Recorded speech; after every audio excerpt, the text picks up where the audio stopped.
Hello guys, bersama saya lagi dalam Alright Noper Channel. Nampaknya semakin ketakutan lah. Kroni-kroni, geng-geng tubuk atap, geng-geng sapu bersih, sahabat-sahabat semua.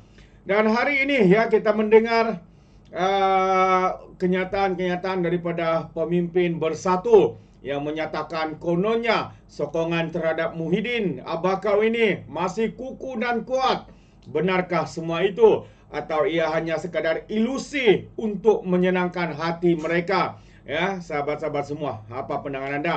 Yang kedua yang saya kongsikan adalah kalau benar kekayaan itu tulen, hasil dari kekayaan itu hasil daripada tulen, buat apa nak takut? Kenapa takut untuk isytihar harta? Kenapa takut dan mahu menghasut rakyat untuk membenci kerajaan dan juga Perdana Menteri kita hari ini? Jadi sahabat semua, dua perkara yang menarik ya untuk saya kongsikan bersama dengan anda. Yang pertama, Muhyiddin kukuh di dalam bersatu. Adakah ini satu ilusi atau sekadar untuk menyedapkan hati penyokong-penyokong atau hati mereka sendiri?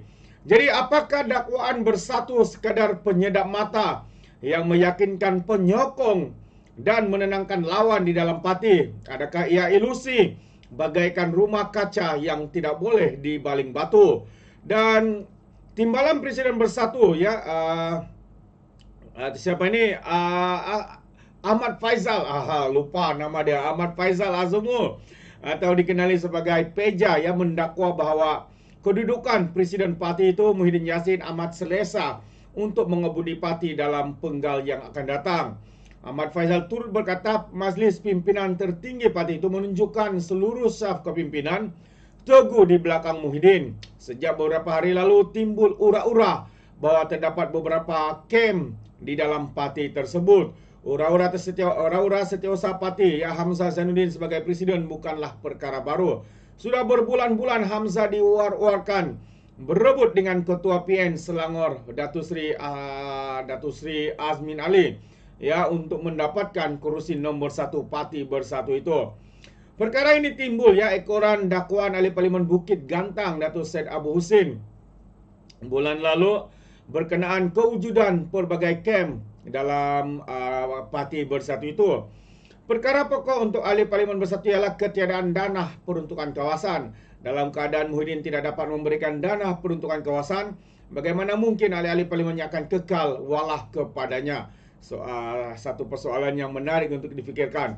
Jika sekalipun ada tentangan terhadap Muhyiddin, beliau mungkin menyingkirkan ahli Parlimen Bersatu dari parti setelah pindahan perlembagaan parti dibuat. Apakah artinya menjadi pemimpin dalam keadaan di mana Muhyiddin dan kepimpinan parti tidak dapat mengambil keputusan? Ketidakbolehan Muhyiddin terserlah dalam satu usaha rundingan pembangkang dengan kerajaan untuk dana peruntukan kawasan. Sehingga kini, baik rundingan maupun maklum balas ahli Parlimen Bersatu tidak diberikan. Jadi, jelas sahabat semua. Ditambah lagi, ya sekarang ini seakan-akan ahli Majlis Kerja Tertinggi, pemimpin-pemimpin ahli Parlimen dalam bersatu ni akan-akan tidak mempunyai kuasa. Yang mempunyai kuasa lah isteri kepada presiden parti mereka. Jadi ramai yang terguris ya, hati mereka koyak dengan pengakuan daripada presiden parti mereka sendiri. Jadi benarkah bahawa bersatu ini dikatakan kukuh hanyalah satu ilusi, sahabat-sahabat semua? Apa pandangan anda? Alright, yang kedua, ini juga satu perkara yang menarik untuk kita kongsikan. Kalau kita lihat hari ini, ya kroni-kroni kepada Mahathir Mohamad dan dirinya sendiri dilihat meroyan setiap hari sehingga menghasut rakyat untuk membenci Perdana Menteri, untuk membina persepsi pelbagai yang mereka sedang lakukan hari ini. Jadi apa sebenarnya yang mereka takutkan? Kalau kekayaan hasil usaha yang tulen, apa yang mereka nak takutkan, sahabat-sahabat semua? Mereka katakan mereka akan berjuang berlawan di mahkamah. Tetapi tindak tanduk keputusan yang mereka buat itu memberikan pelbagai persoalan. Yang pertama seperti mana yang berlaku kepada Daim Zainuddin. SPRM meminta beliau untuk mengisytiharkan harta. Tetapi apa yang berlaku? Ya, beberapa harta di dalam negara kita ini tidak diisytiharkan. Kalau tidak silap, ada 71 lebih item aset harta yang tidak isytiharkan. Soalnya kenapa tidak diisytiharkan? Kenapa aset-aset ini disembunyikan? Adakah sesuatu perkara yang cuba disembunyikan agar tidak diketahui umum? Atau adakah takut kerana sumber daripada dana ini adalah satu sumber yang meragukan sahabat-sahabat semua. Jadi pelbagai persoalan. Jadi saya ingin membacakan kenyataan media ini sekali lagi.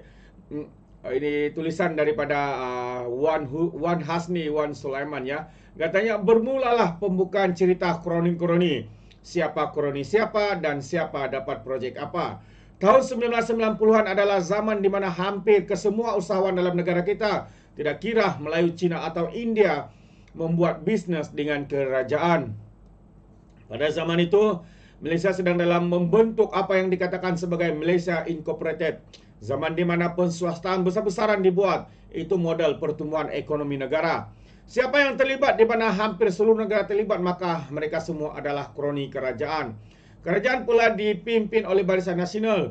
Mereka adalah kroni BN. Dalam BN pula ada parti-parti besar seperti UMNO, MCA, MIC, Gerakan. Maka ada pula kroni UMNO, kroni MC, kroni MIC dan sebagainya.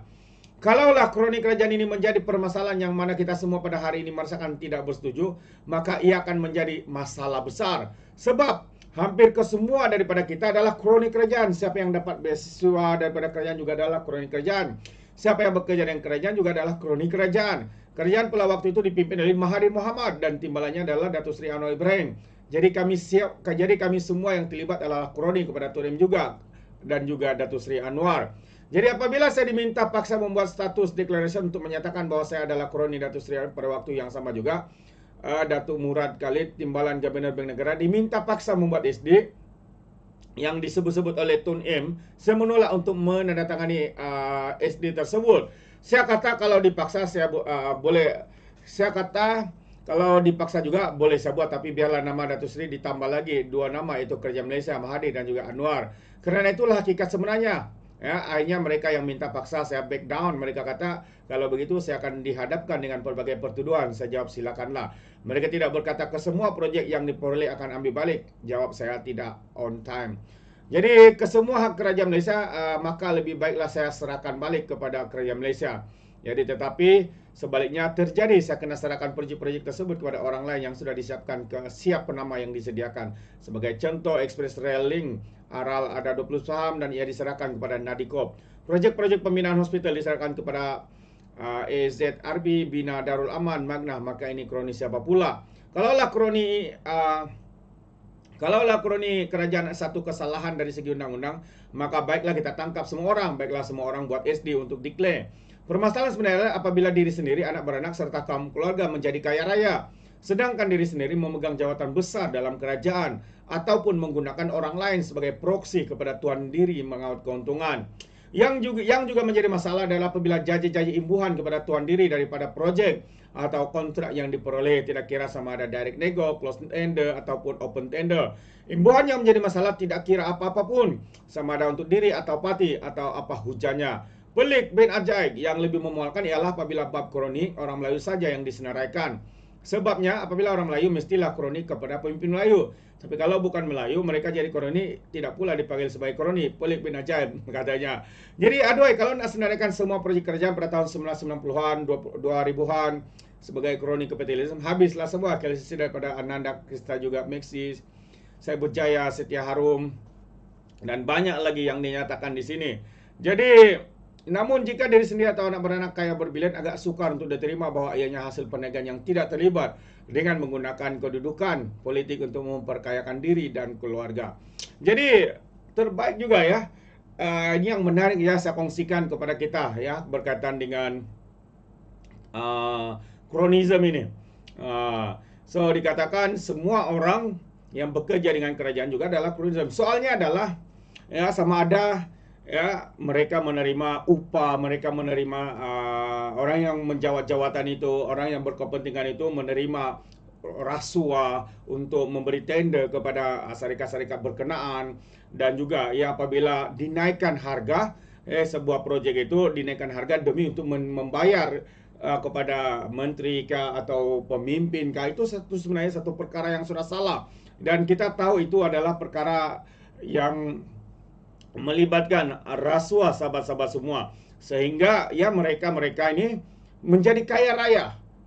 Keluarga, anak-anak, ada yang baru 10 tahun sudah memiliki bilion ringgit, jutaan ringgit dan sebagainya. Jadi persoalannya adalah kalau hasil yang mereka dapat itu tulen, kenapa begitu takut untuk isytiharkan kepada kerajaan, kepada pihak berkuasa SPRM? Kenapa begitu takut untuk senaraikan semua kekayaan? Kalau tidak, maksudnya ada yang disembunyikan. Ya, mereka takut terbongkar segala mungkin ya penyalahgunaan, penyelewengan, rasuah, hasil-hasil yang diperoleh daripada pengubahan uang haram, rasuah dan sebagainya. Jadi ini sebenarnya yang menjadi persoalan bagi kita sebagai rakyat. Kita lihat kroni-kroni orang terdekat, keluarga, anak-anak menjadi kaya raya, tetapi kenapa rakyat masih hidup menderita? Ini satu persoalan yang menarik untuk kita fikirkan bersama sahabat-sahabat semua. Jadi panjang lebar ya kenyataan daripada Wan Hasni Wan Sulaiman ini berkaitan dengan kronisme. Namun soalnya ya, jika yang melibatkan penyalahgunaan kuasa, rasuah, pengubahan uang haram, yang pasti hasil daripada semua itu adalah satu yang dianggap haram, sahabat-sahabat semua. Itu pandangan saya lah. Bagaimana dengan Anda? Adakah Anda setuju atau tidak? Anda boleh berikan komen dalam ruangan komen. Jadi terima kasih. Sampai di sini saja. Izinkan saya untuk mengundurkan diri. Dan seperti biasa, peribahasa mengatakan, apapun kangkap, 2 tahun keinginan. Dalam bahasa Melayunya, tubuk dadah, tanya selera. Sekian saja daripada Orang Dapat Channel. Kita berjumpa lagi. Bye-bye.